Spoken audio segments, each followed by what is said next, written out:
بسم اللہ الرحمن الرحیم نحمده ونصلی ونسلم علی رسوله الکریم اما بعد فاعوذ باللہ من الشیطان الرجیم بسم اللہ الرحمن الرحیم لن ینال اللہ لحومها ولا دماؤها ولكن ینالہ التقوی منکم صدق اللہ العظیم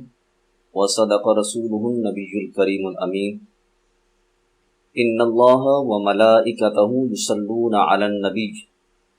یا ایہا الذین آمنوا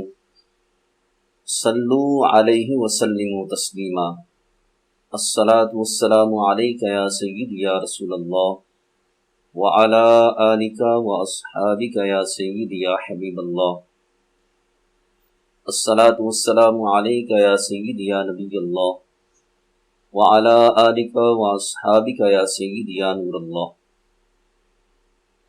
مولا صلی وسلم دائما ابدا علی حبیبک خیر الخلق کلہم هو الحبیب الذی ترجى شفاعته لكل هول من الاحوال مقتحم یا اکرم الخلق ما لمن الوذ به سواک عند حلول الحادث الاممی رب صلی وسلم دائما ابدا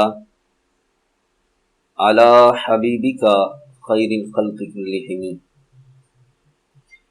خالق کائنات جل جلالہ وعم نوالہ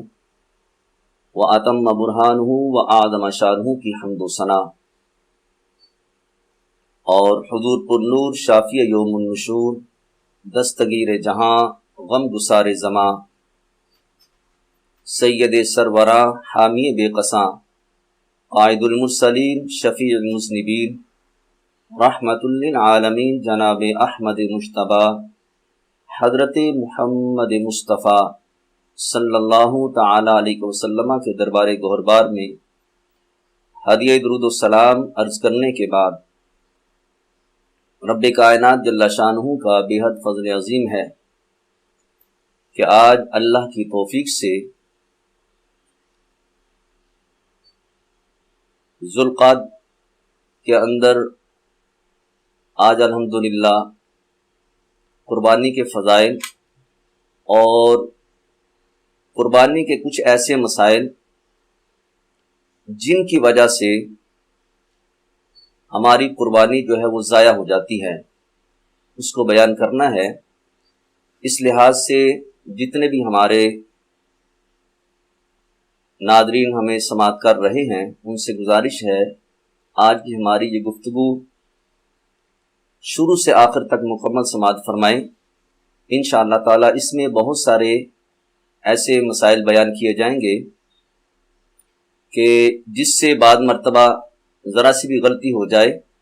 تو ہماری اچھی خاصی قیمتی جو قربانی ہے وہ ضائع ہو جاتی ہے اور ہمیں اس کا علم بھی نہیں ہوتا۔ تو اس لحاظ سے ہم نے شروع سے آخر تک یہ اس پروگرام کو مکمل سماعت کرنا ہے تاکہ ہماری قربانی کسی بھی لحاظ سے ضائع نہ ہو جائے۔ حضرات محترم، قربانی یہ حضرت ابراہیم خلیل اللہ علی نبینا وعلیہ الصلوۃ والسلام کی بڑی ہی پیاری سنت مبارکہ ہے، اور یہ سلسلہ اس وقت سے لے کے اب تک الحمدللہ چلتا آ رہا ہے۔ ہمارے نبی علیہ الصلوۃ والسلام کے اعلان نبوت سے پہلے جتنی بھی امتیں گزری ہیں حضرت ابراہیم علیہ الصلوۃ والسلام تک ہر امت کے اوپر یہ قربانی لازم رہی، اور اس وقت کے جو بھی افراد جو مسلمان تھے وہ اللہ تعالیٰ جل شانہ کی خوشنودی حاصل کرنے کے لیے قربانی کرتے رہے۔ لیکن ہمارا قربانی کرنا اور پہلی امتوں کا قربانی کرنا اس میں کچھ فرق ہے۔ پہلے لوگ جو قربانی کرتے تھے ان کا طریقہ یہ ہوتا تھا کہ وہ لوگ اپنے جانور کو قربان کر کے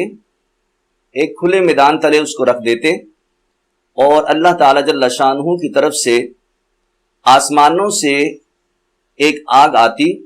اور جس کی قربانی اللہ کی بارگاہ کے اندر قبول ہوتی اس قربانی کے جانور کو وہ آگ کھا جاتی،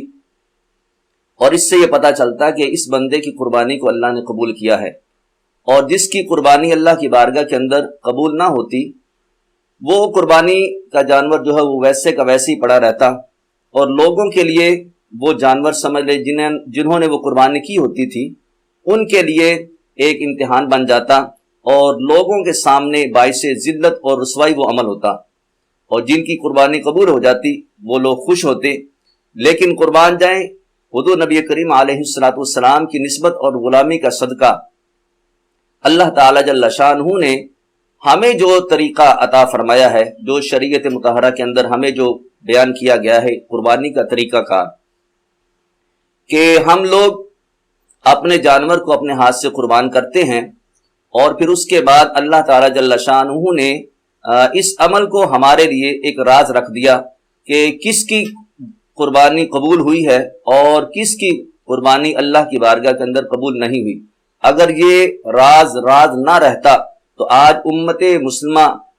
بھی آج کچھ لوگ وہ رسوا ہو جاتے جن کی قربانی اللہ کی بارگاہ کے اندر قبول نہ ہوتی۔ تو اللہ تعالیٰ جل شانہ نے اپنے محبوب کی غلامی کا صدقہ ہمیں ہر لحاظ سے عزتوں سے نوازا ہے۔ کسی کی قربانی قبول ہے یا نہیں ہے یہ اللہ بہتر جانتا ہے، لیکن لوگوں کے سامنے اللہ نے کسی کو رسوا نہیں کیا۔ یہ حضور علیہ السلام کے ساتھ نسبت کا یہ اللہ تعالیٰ جل شانہ نے ہمیں یہ انعام عطا فرمایا ہے۔ حضرات محترم، قربانی کے بارے میں نبی علیہ السلام سے بھی سوال کیا گیا۔ حضرت زید بن ارقم رضی اللہ تعالیٰ عنہ آپ فرماتے ہیں کہ نبی علیہ السلام سے کچھ صحابہ نے سوال کیا کہ یا نبی اللہ صلی اللہ تعالیٰ علیہ وسلم،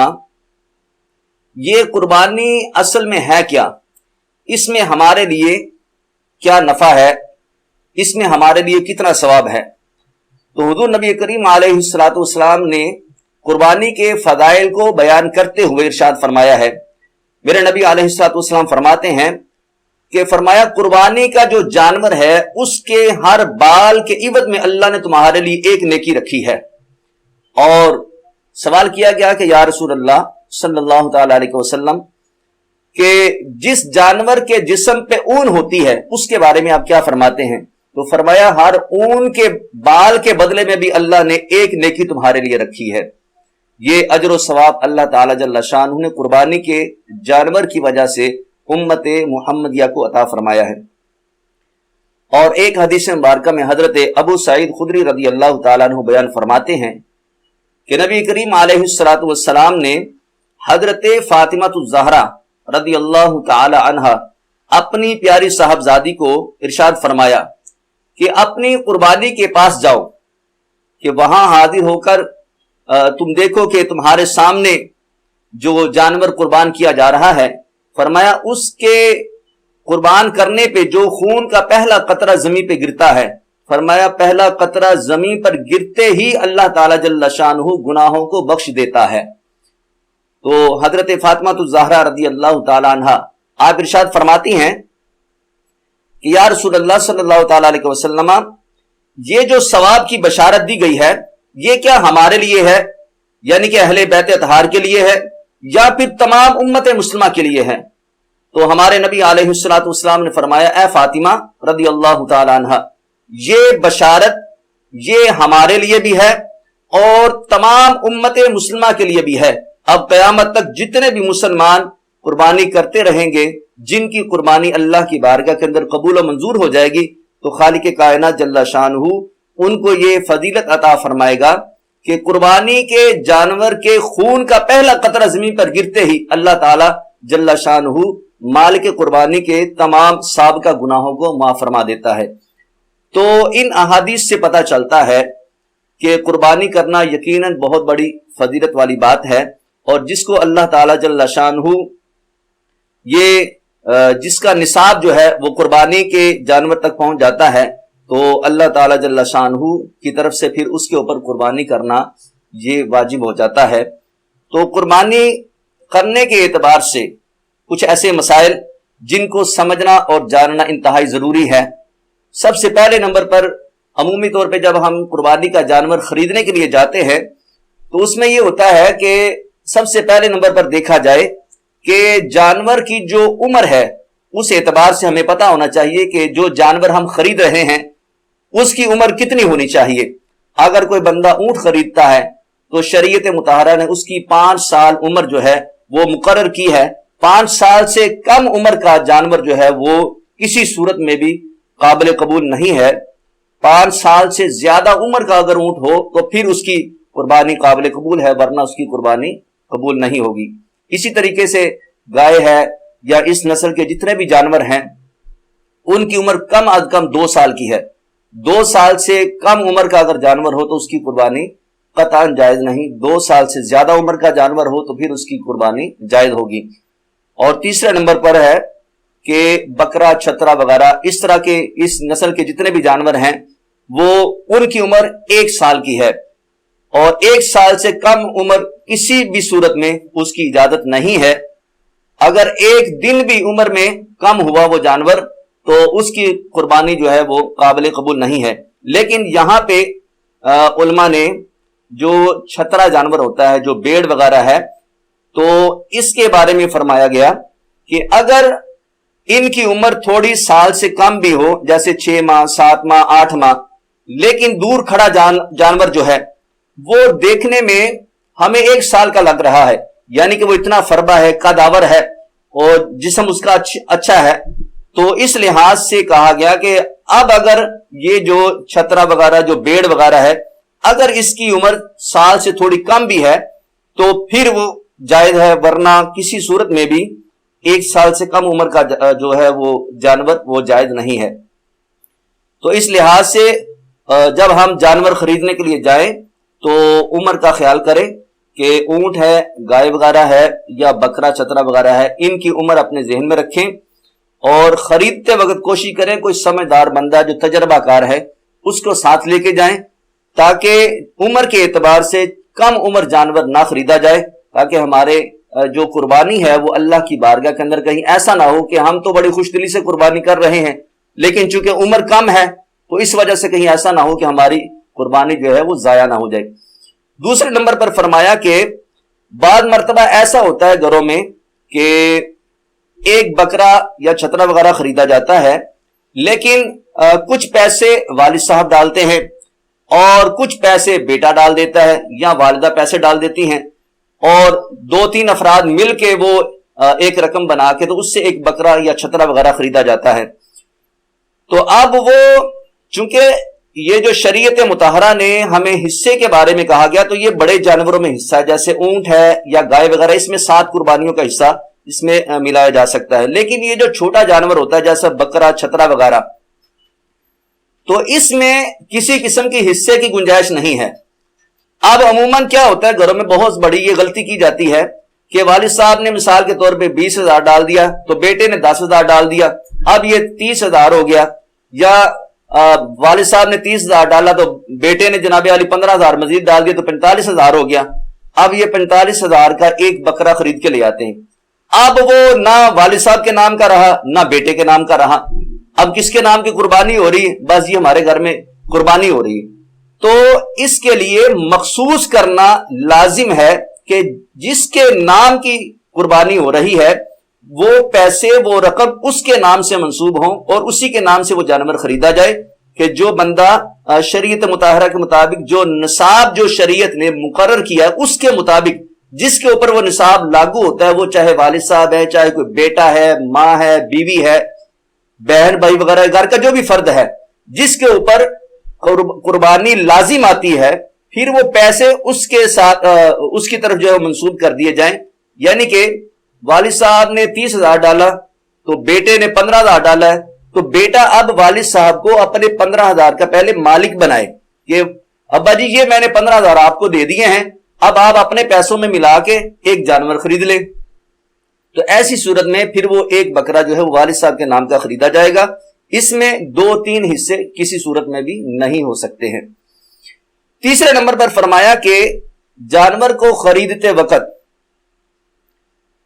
یہ دیکھیں کہ جانور کے اندر کوئی عیب تو نہیں ہے، کسی قسم کا کوئی ایسا عیب، کوئی ایسا نقص جس سے جانور کے حسن کے اندر کمی آتی ہو، یا ایسا نقص جس کی وجہ سے جانور کے ریٹ کے اندر کمی آتی ہو، تو ایسا جانور قربانی کے لیے جائز نہیں ہے، اس کی قربانی جائز نہیں ہوگی. لیکن کوئی ایسا نقص اس کے اندر پایا جاتا ہے کہ بظاہر وہ اس کے کانوں کے اوپر یا اس کے جسم کے اوپر کوئی ایسی لکیر، کوئی ایسا ڈیزائن بنا دیا گیا ہے کہ خریدنے والا جو ہے اس کی طرف توجہ کرے، اگر ایسا کوئی عمل کیا ہے تو اگر تو جانور کے حسن کے اندر اضافہ ہو رہا ہے اور اس کے ریٹ کے اندر بھی مزید اضافہ ہو رہا ہے تو پھر تو وہ اس کے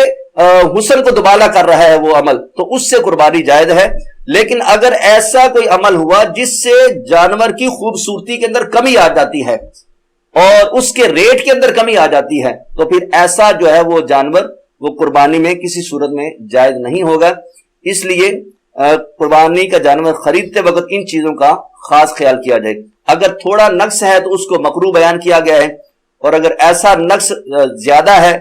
جس سے ریٹ کم ہو رہا ہے اور بیپاری جو ہے وہ بیچتے وقت کہتا ہے چلو آپ یہ 70,000 نہیں چلے آپ 65,000 دے دیں، چونکہ یہ تھوڑا سا مسئلہ ہے، تو اب یہ چونکہ بیپاری بیچنے کی وجہ سے ریٹ کم کر رہا ہے، اس کا مطلب اس کے اندر یہ نقص پایا جا رہا ہے، اور آپ 5,000 بچانے کے لیے وہ جانور خرید کے لے آتے ہیں، لیکن نقصان کیا ہوتا ہے؟ 5 آپ نے بظاہر وہاں پہ بچائے ہیں اور بقیہ جتنے پیسوں کا آپ نے جانور خریدا ہے وہ ویسے آپ نے ضائع کر دیے۔ کیوں؟ کہ وہ قربانی آپ کی شریعت کے مطالعہ کے قانون کے مطابق وہ قابل قبول نہیں ہے، تو اس لیے ایسی قربانی جو ہے وہ شریعت کے اندر